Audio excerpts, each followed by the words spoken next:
notion is that you should drink a gallon of water a day. Mhm. Now, since you don't drink water, Yo, this is a debate that I have with my baby pops every day, every day. Like he's like, you gotta drink like at least 3 to 4 bottles of water, maybe 6 bottles of water a day, so you can stay hydrated. I'm not dehydrated, and when I feel like nauseous or something like that, it's not because I need water or nothing like that. It's maybe because I ain't eat for a couple of days. Maybe I gotta put something in my system. But the water to me, like I tell people, water has been nasty for a while already. And even when I was younger, like I had a lot of old heads tell me, like, listen, I know you know that water is good for you, but don't overdo it with the water. Don't drink too much water. Like, but now that I'm older, you know, I learned about the H3O. It's way more than the H2O. I know about Dr. Sabi. I know about, you know, a whole lot of healthy stuff. But I always fought with him and I told him, like, man, if anything, the best way to get water is the H3O from the fruits. We're not going to die if we don't drink the water that, you know, is recycled from our sewage. We're not.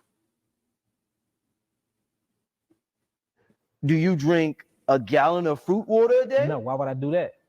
Your body already is made of 78 to 80% water. And edemia is when your body starts retaining water because the cells cannot hold it anymore because you're drowning the cells. When you look at a cell, your cell have a water, potassium, and salt ratio. The moment that ratio go out and your acids start being pushed from the cells, what's going to happen is the body have to compensate from that acid being pushed out of the cells because the acids is already slightly acidic on a 6.4 potential hydrogen. So the more water you drink, the more it literally dehydrate the body. You can literally drown yourself. It's different. You can look this stuff up where people have drowned themselves by drinking so much water every. So true, so true. And I be telling my baby pops about that a lot. Like I noticed it a lot when my mom, she was diabetic, right? And they used to have to give her water. I mean, pills to, you know, I guess concerning what was it like? I don't know how to say it. I'm gonna say it like this: she had water in her knees and water in her ankles and stuff like that. I don't know how in the world she was retaining the water there to the point where they did. I think it was surgery once or twice. She had to take these water pills and stuff like that because her body was retaining a lot of water. She used to drink water like crazy. She loved drinking water. I learned. I started doing my own research, drinking too much water, and I don't. And it gets me to start asking the question: why would doctors tell you? Why would they recommend you to drink 8 ounces or more of water per day? I'm dead serious. Like it makes no sense. It's like they're trying to kill us. Single day. And not only that, water is a natural universal solvent. It purifies and cleanses the cells.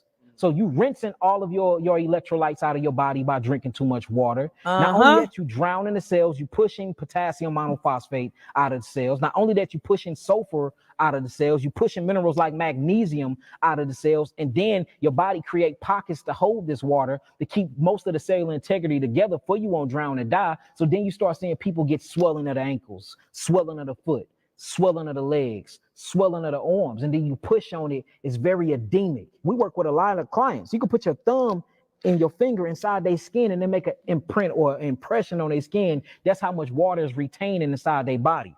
If you're a body that's made of 150 trillion cells, and that's what make up who you are, human being. Remember I said that cells actually make up these different organs. These organs make up systems, and then these systems make you a human being, right? If you jump in the ocean right now and you don't swim, what is going to happen to you?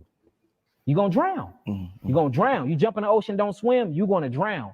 So if your cells are a miniature you and they have organelles just like you have organelles, if you're putting water constantly in your body every day, gallons and gallons of water, even a gallon a day, which a lot of people do it in survival, but we have a lot of problem with people developing all types of different diseases from following that rule or that instruction, then what's going to happen to your cells? You're drowning out your cells and you're cleansing the cells of all of the different organelles that they need, all the metabolic processes they need. Now, is you getting rid of waste? Yes, you are.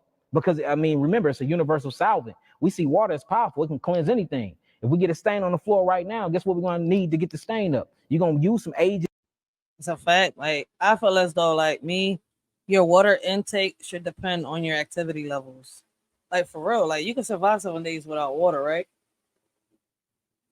They say. But what if you're just eating fruits? See, like, and you get your water from the real water we're supposed to intake is from our fruits. So I never understood the concept of them telling us to take so much water. And I had a lot of elders take me until they win. When I drink water, like I'll drink a whole cup of water or like 2-3 cups of water is when I'm in like doing sports or something like that. When I know that my body, like I'm sweating all that out.